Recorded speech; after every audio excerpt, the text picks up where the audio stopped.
Hello, YouTube family. Welcome back to No More RIP, No More Residing in Poverty.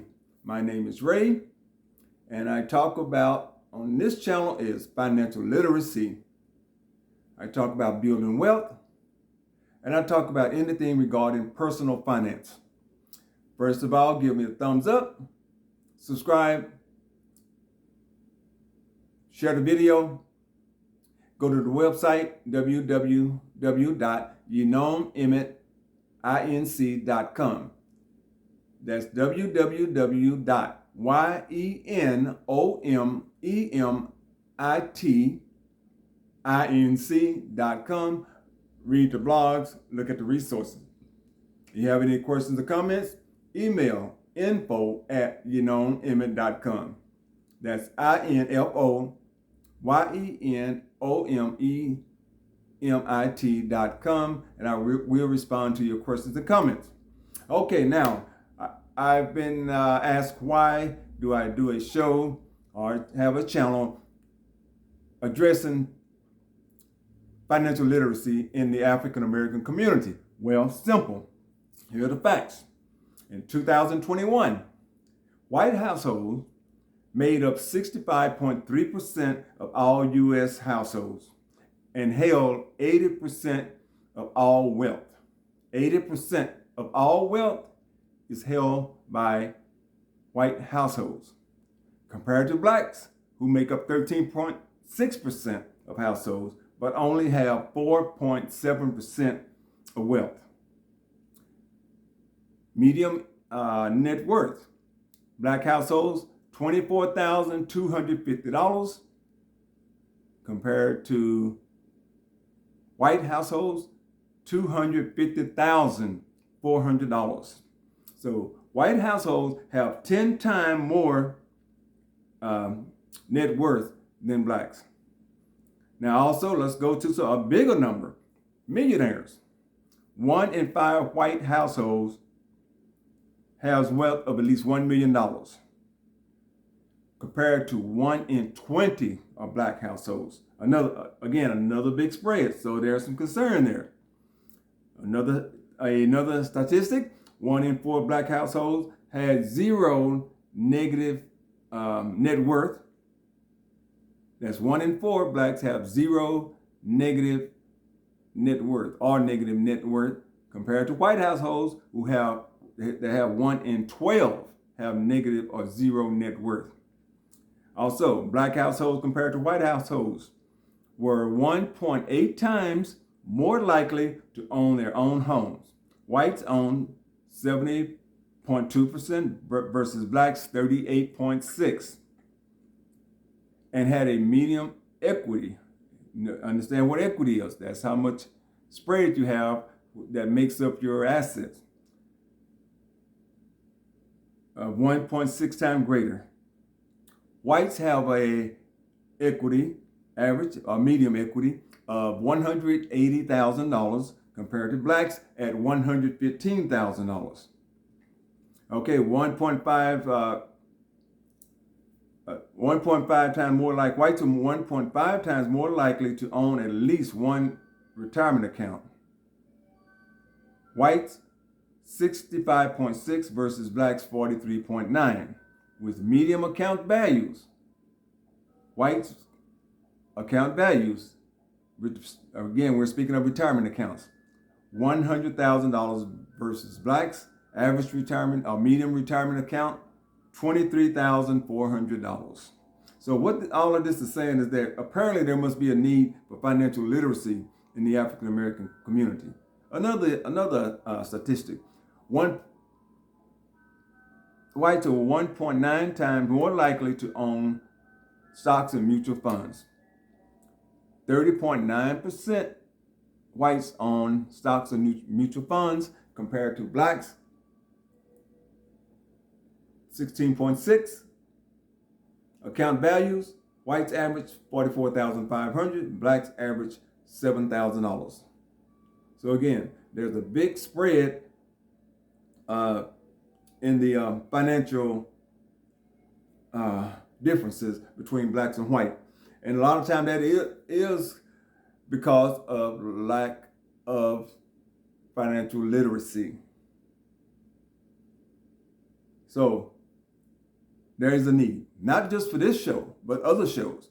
But what we need are shows with real substance.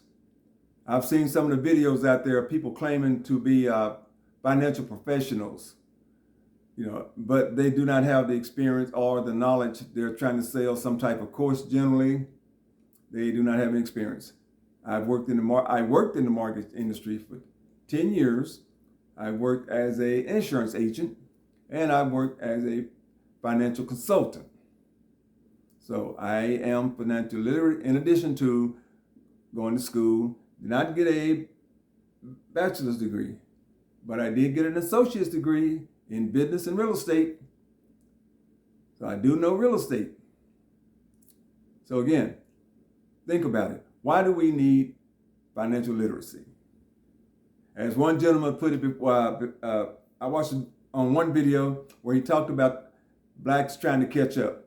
And the example he used is that you look at the Indy 500, which is a 500-mile race.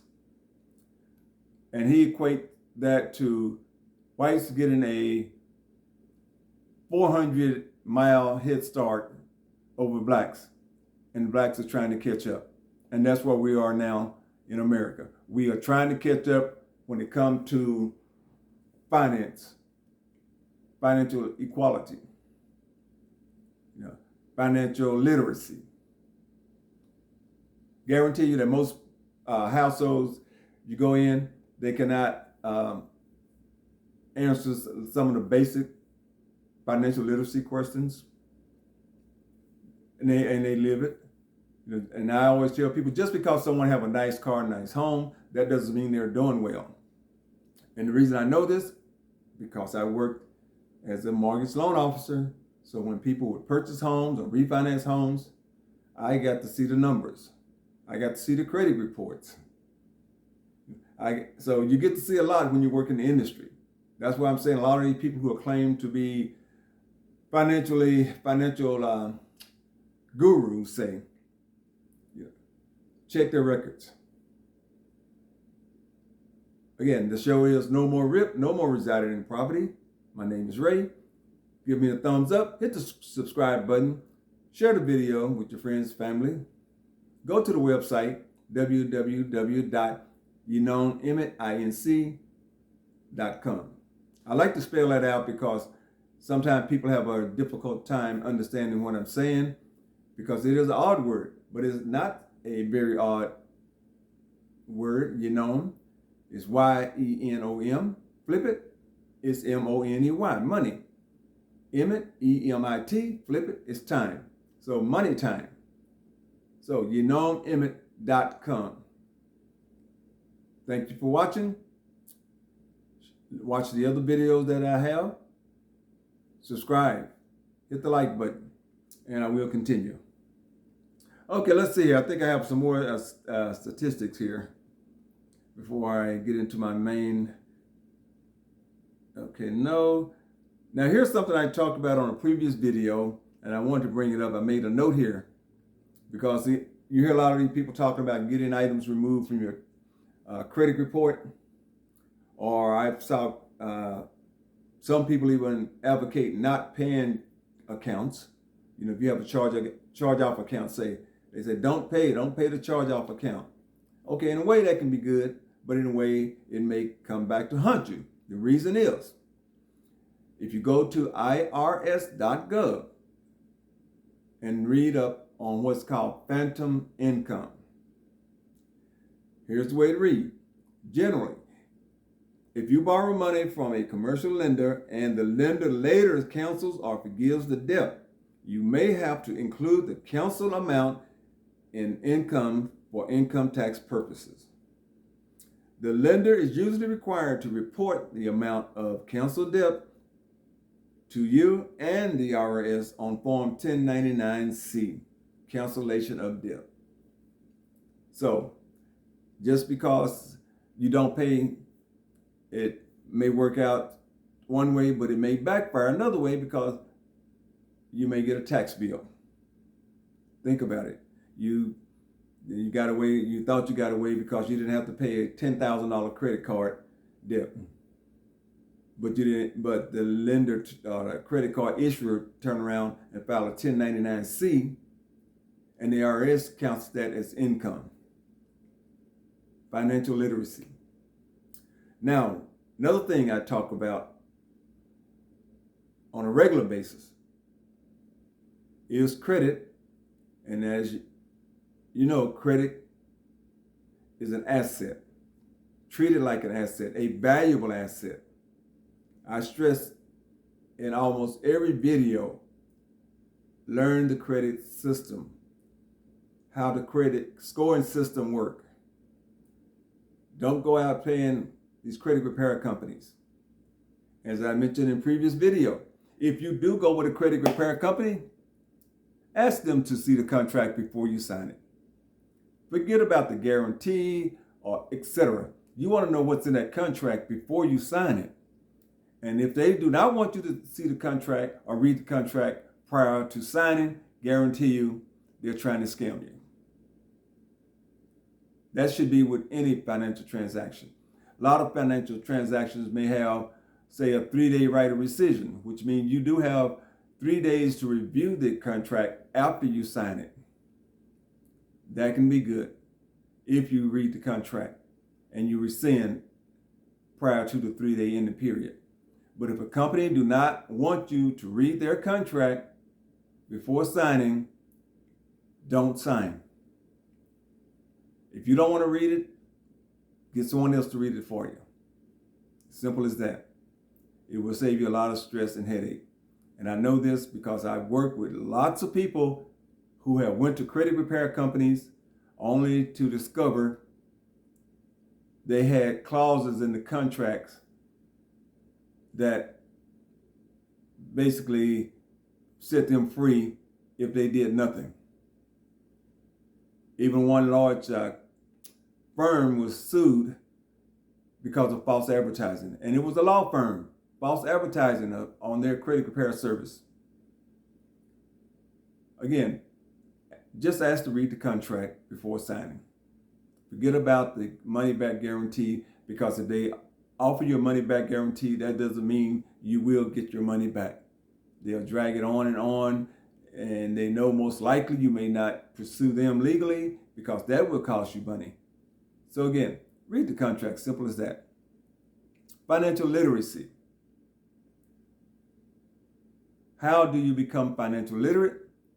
You read, you talk to people, you associate with people who understand finance. You read books, or you take some non-accredited or accredited classes.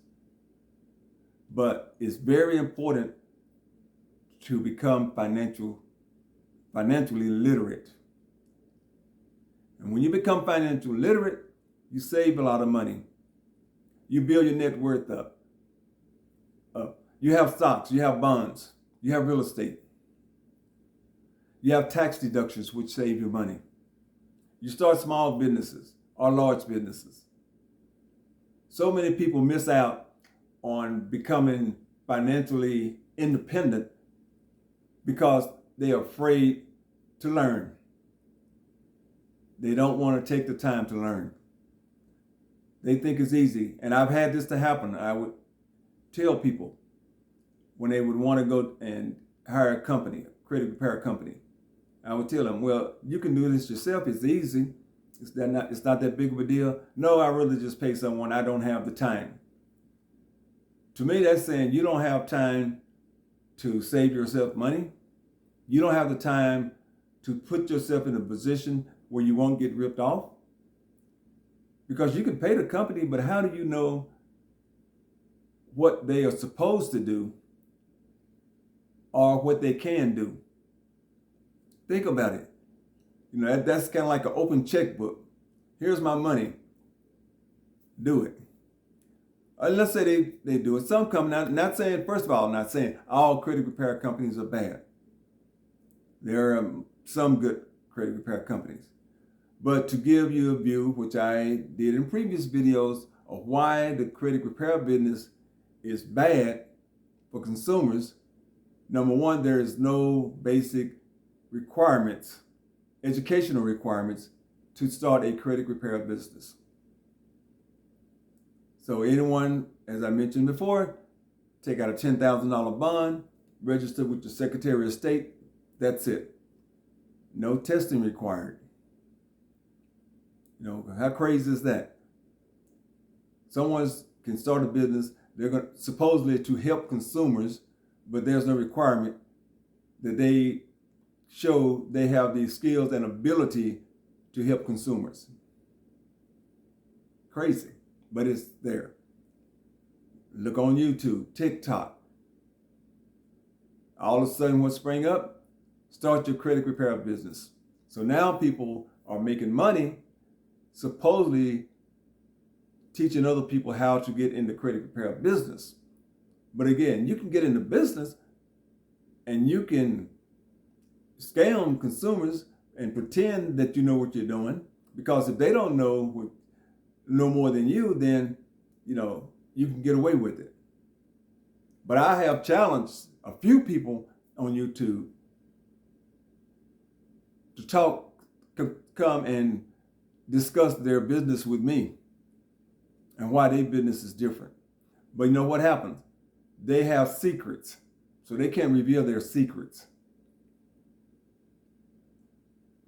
You can't reveal your secrets.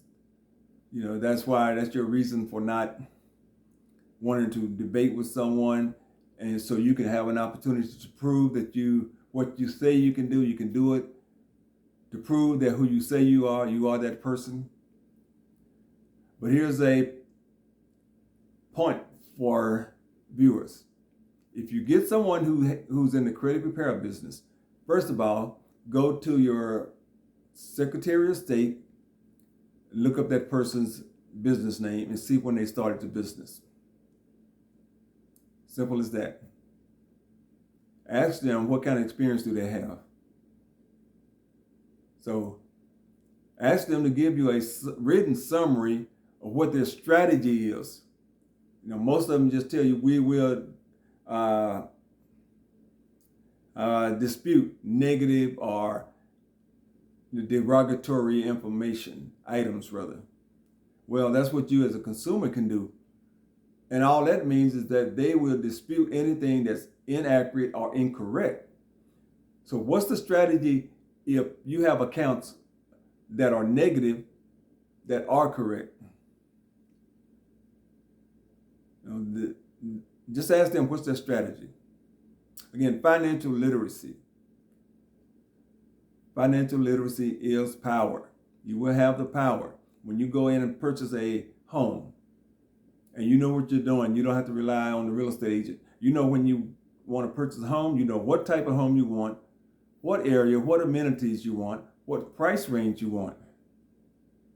You just need the real estate agent to find you a house based on what you want. Same thing with a loan. When you go to a lender, you know that you have a qualifying debt ratio, you have a qualifying credit score. You just need them to find you the best deal for its interest rate, the closing costs and things of that nature. You need that. And matter of fact, let me give you something else. A lot of consumers miss out when they purchase a home or refinance a home. Sometimes some mortgage companies, not all, some mortgage companies put junk fees into the cost. They can remove those junk fees. So if you don't know what those junk fees are, you need to ask someone. Have someone to review the application or the loan documents rather. But again, one of the best things you can do is ask someone. A lot of consumers get scammed because they don't simply ask someone else, a third party, get another opinion. It's simple as that. But financial literacy is important, particularly in the Black community. And I have some other statistics, particularly in the South and Southeast, where credit scores are very low. incomes are very low. So whenever you see these things, low income, generally low incomes is because people are not, don't have skills, higher paying skills to offer. The credit score is usually because people don't watch their credit or they don't properly manage their credit. They don't treat their credit like an asset. Some people, I just won't pay it. You do pay it. And I've told people this many times when they would tell me they just won't pay it. And I always remind them, you do pay it. One, you pay because if you can't borrow money or do what you're trying to do, that's costing you money. Two, you pay if your credit scores are low and the only people that will loan you money, they'll loan you money at a higher rate. So you're paying a lot more. So you always pay when you have bad credit. Whether you pay for that particular item or you pay because you cannot get credit, or when you do get credit, you get a higher interest rate. And there are ways to really offset the higher interest rate, but I'll go into that at another time. Now, one thing I like to point out, because I just had this to happen this week, had someone come in, had got a payday loan, which are horrible, but sometimes people need to do it. But what I reminded her is that she have a 3-day right of rescission on that payday loan. What that means is that if you take out a payday loan, you have 3 days to take the money back or give the money back and not pay interest or anything. So, some financial knowledge. Let's say if you need $500 and you go to a payday loan on Friday and you're getting paid on Monday. So let's say that you go in Friday. So you have Saturday, Sunday, Monday. You have 3 days, right of rescission.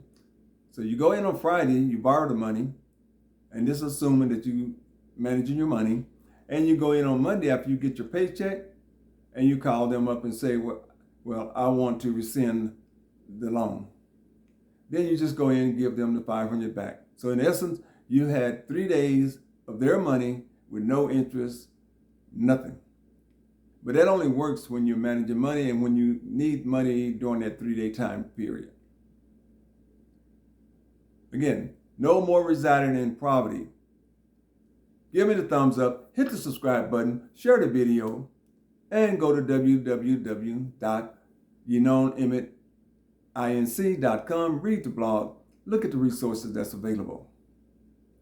Get your financial mind in order. Financial literacy is power. Financial literacy is power. Example. I like to give examples because I've had so much experience dealing with things, in my career. And example, I had a client when I was a loan officer who had a property that had $43,000 equity in the property. The property was about to be foreclosed. So she could not get a loan. I was working for a subprime lender, which at that time, almost anybody could get a loan or refinance. So I found a lender who would refinance the property. But her father didn't think she should refinance because the rate that I was able to get was almost 4 points higher than the rate that she currently had. So she listened to the father. What happens? Her partner bought a real estate agent in that he knew, and he was to sell the house for her. But in the end, the house did get sold. She walked away with about $3,000 out of $43,000 equity she had in the property. And she did not understand what happened in that transaction. All she knows, she only got $3,000 out of $43,000 equity. Now, the problem with that situation is listening to the father. The father was looking at the interest rate. But when you are in foreclosure, you need to get out of foreclosure. That's the objective. So this was an opportunity for her to get out of foreclosure by refinancing it with the hard money lender at a higher rate. That would have gotten her out of foreclosure. Plus she could have walked away with some cash possibly. But all she had to do was refinance the property at I think it was 8.25%. After that, start rebuilding her credit. Get her credit back on, get the new lender, pay on time for 6 months or a year, let's say a year. Pay on time, focus on building your credit scores back up. Then refinance out of the 8% back into possibly a conventional loan. House saved, $43,000 saved. Financial literacy is power. Another situation, this is a Texas situation, it varies in each state. Had someone who could not pay their rent. They get home, landlords lock them out, which is called a lockout, which they can legally do. Now in Texas and some other states, the landlord can lock you out, but when you approach them and request the key, they have to give you the key to get back in, and you can continue to live in the property until you go to court and get a court-ordered eviction. But this person, she was actually doing this. There was a tree by her window, and she had left her window unlocked. So every evening she was climbing up this small tree, going through the window. I'm like, you don't have to do that. Just go ask the landlord for the key. They have to give you the key. The reason the lockout is to get your attention. That's all that is, to get your attention. But if they refuse to give you the key and they do not have a court order, that's considered an illegal eviction. So again, financial knowledge. Think about it. Now, how many times have you missed out on money? How many times have you lost money because you were not familiar with certain financial transactions or laws? And if you don't know the laws, find someone, a consultant. Get you a consultant to help you in these when you make financial transactions. It's worth the money. I like watching these shows about greed. And the thing that surprises me on these shows about greed is how many people will put their money out with people without checking that person out. I've seen where people claim to be, Harvard graduates or something of that nature, or they claim to be financial investors. They claim to be real estate investors. And these people take their words for it. They don't take the time to check them out. They don't take time to go to the Secretary of State to see when did they go in business, to see if they're incorporated. They just take their word. I can get you a 12% quarterly return, guaranteed. First of all, if you know finance, that's a red flag. 12% quarterly return. Some things you can get a 12% return. And the thing that I know, one of the things I know you can get that, but that's kind of iffy, is with real estate. Depends on how the transaction is structured.